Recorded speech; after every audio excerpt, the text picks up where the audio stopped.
Hivi unajua ni kwa nini wafugaji wengi wa nguruwe wanakosa faida? Sio kwa sababu hawana juhudi. Hapana, ni kwa sababu wanakosa mbinu za kisasa za ufugaji.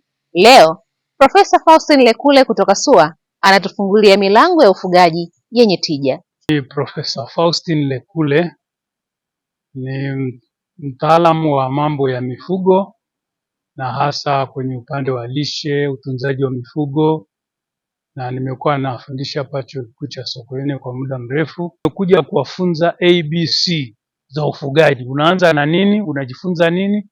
Unapata nini? Elimu itakusaidia nini? Ili kila anachokifanya aweze akatafuta majibu kwamba nafanya hiki kwa sababu ya kitu fulani, natunza huyu nguruwe kwa sababu ya hiki na hiki kinatakiwa, namlisha hivi kwa sababu mwilini kwake anahitaji virutubisho vya aina fulani.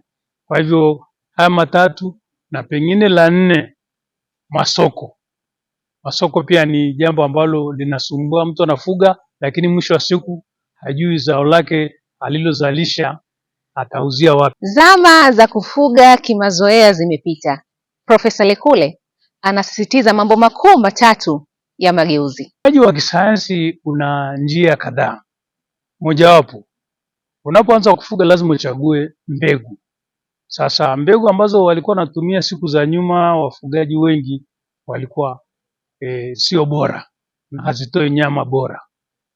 Ili kupata nyama bora na ya ambayo nyama anakuwa haraka, anazalisha nyama bora, ni lazima upate mbegu ile ambayo imechaguliwa kwa ajili ya kufanya hivyo. Manake mbegu ambazo zinatoka nje kwa sasa hivi zimeshaingia Tanzania kwa wingi na zinazalishwa, lakini pia kuna wafugaji bado wanaendelea kuchukua mbegu zile bora kuboresha ule uzalishaji. Lakini pia njia za uzalishaji. Kwa mfano zamani tulikuwa tunazalisha tu watu wanatumia madume. Kwa sasa hivi tunatumia wanaita uzalishaji wa chupa. Kwa hivyo mtu anaweza akawa na majike yake hana madume, lakini akaweza kuchukua mbegu akaja kuzalisha wanyama. Tunafundisha pia njia hizo hapa, ni njia ya kisasa.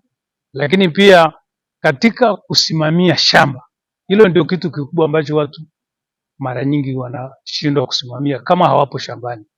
Siku hizi kuna teknolojia nzuri ambazo tunakuja kuwaonyesha pia kwamba unaweza ukawa hauko shamba, lakini umeweka kamera zako kule shambani.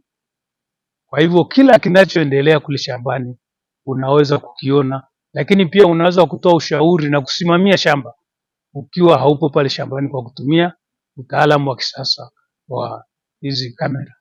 Je, ni nini lengo la mafunzo haya ya ufugaji wa nguruwe ambayo kwa sasa yanatolewa na Taasisi ya Elimu ya Kujiendeleza ICE SUA? Ufugaji huu, jambo muhimu ambalo tunazingatia ni kutafuta mbinu maalum ambazo za kisasa zaidi ili waweze kuboresha ufugaji wao, uweze kuwa na tija, uweze kuwaletea faida na pia uweze kuwa endelevu.